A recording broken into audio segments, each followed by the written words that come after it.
ចចកគឺជាសត្វដ៏ស្មោះត្រង់មួយទល់នឹងមួយពួកគេនឹងនៅជាមួយគ្នាអស់មួយជីវិតលុះត្រាតែពួកគេណាមួយនៅក្នុងចំណោមនោះស្លាប់ដៃគូរបស់ចចកញីមួយក្បាលនេះគឺបានស្លាប់អស់រយៈពេល3ថ្ងៃមកហើយក៏ប៉ុន្តែនាងនៅតែស្ទាក់ស្ទើរនៅក្នុងការចាកចេញទីបំផុតនាងក៏បានសម្រេចចិត្តចាកចេញការសម្រេចចិត្តនេះគឺមិនមែនដោយសារតែខ្លួននាងនោះទេគឺសម្រាប់កូនដែលនៅក្នុងពោះរបស់នាងព្រោះមានតែចចកញីដែលជាដៃគូនៃដាច់ចចកប៉ុណ្ណោះដែលមានសិទ្ធិនៅក្នុងការបន្តពូជកូនចៅដោយសារតែដៃគូរបស់នាងបានស្លាប់នាងគឺលែងមានសិទ្ធិនៅក្នុងការរក្សាកូនទៀតហើយដើម្បីជាប្រយោជន៍ទៅដល់កូនដែលមិនទាន់កើតនាងក៏ចាប់ផ្ដើមធ្វើដំណើរដ៏លំបាកដើម្បីស្វែងរកលំនៅថ្មីរបស់នាងតែម្នាក់ឯងដើម្បីជៀសវាងទៅនឹងការជួបប្រទះទៅនឹងវងចចកផ្សេងទៀតតាមដែលអាចធ្វើទៅបានចចកញីនេះបានជ្រើសរើសដើរតាមកំពូលភ្នំរហូតទៅដល់ទិសខាងជើងទោះបីជាវាមានការលំបាកខ្លាំងយ៉ាងណាក៏ដោយ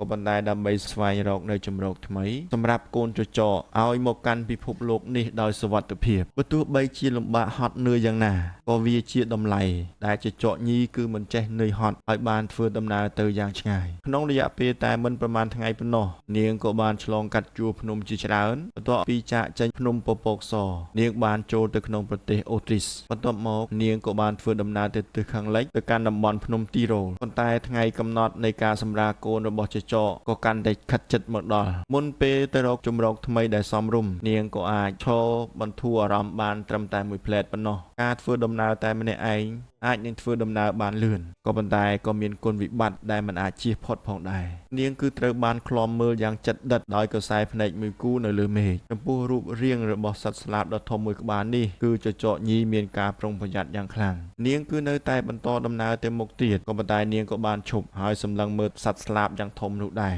ដើម្បីឲ្យដឹងថាតើវានឹងធ្វើអ្វីចំពោះនាងសត្វថ្មាតពុកចង្កានេះគឺត្រូវបានគេចាត់ទុកថាជាសត្វដ៏កំណាចផងដែរវាអាចនឹងឆក់យកកូនរបស់នាងទៅបានពួកគេគឺជាសត្វដែលត្រូវបានមនុស្សប៉ុនប៉ងបណ្ដេញចេញអំពីភូមិស្រុករបស់គេដែរចចកញីក៏មានការប្រុងប្រយ័ត្នយ៉ាងខ្លាំងចំពោះសត្វស្លាបដ៏ធំដែលនៅពីមុខនាងនេះជាមួយនឹងព្រើធ្លាក់ពីលើកំពូលភ្នំការរអិលបាក់ដីដ៏មហន្តរាយត្រូវបានបង្កឡើងនៅតាមផ្លូវជារឿយៗជាមួយទៅនឹងការកើនឡើងនៃបរិមាណហើយនឹងការធ្លាក់ចុះនៃការប្រមូលផ្ដុំរបស់ព្រិលល្បឿននៃការរអិលបាក់ដីក៏បានកើតឡើងយ៉ាងឆាប់រហ័សផងដែរពពួកសត្វទាំងនេះគឺ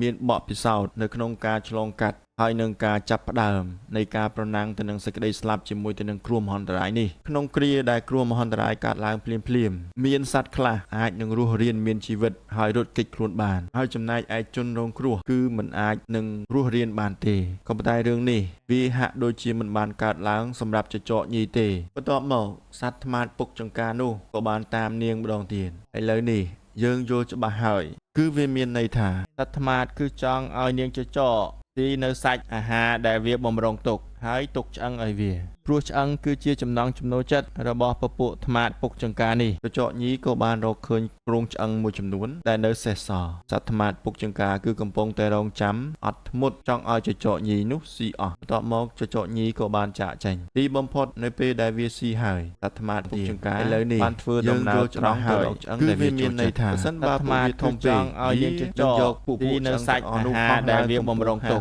ហើយទុកដើរទៅរកទាំងថ្មព្រោះឆ្អឹងគឺជាចំណង់ចំណូលចិត្តរបស់ពពួកថ្មាតពុកចង្កានេះភាពចកញីក៏បានរកឃើញនៅក្នុងកាពះរបស់ដែលនៅសេសសល់នេះគឺខ្លាំងបំផុតគឺកំពុងតែរងចាំអាចលេបមុតចង់ឲ្យចចកញីនោះស៊ីអស់កន្លះគីឡូក្នុងមួយពេលហើយឆ្អឹងដែលធំនោះទីបំផុតនៅពេលដែលវាស៊ីហើយ5សង់ទីម៉ែត្រ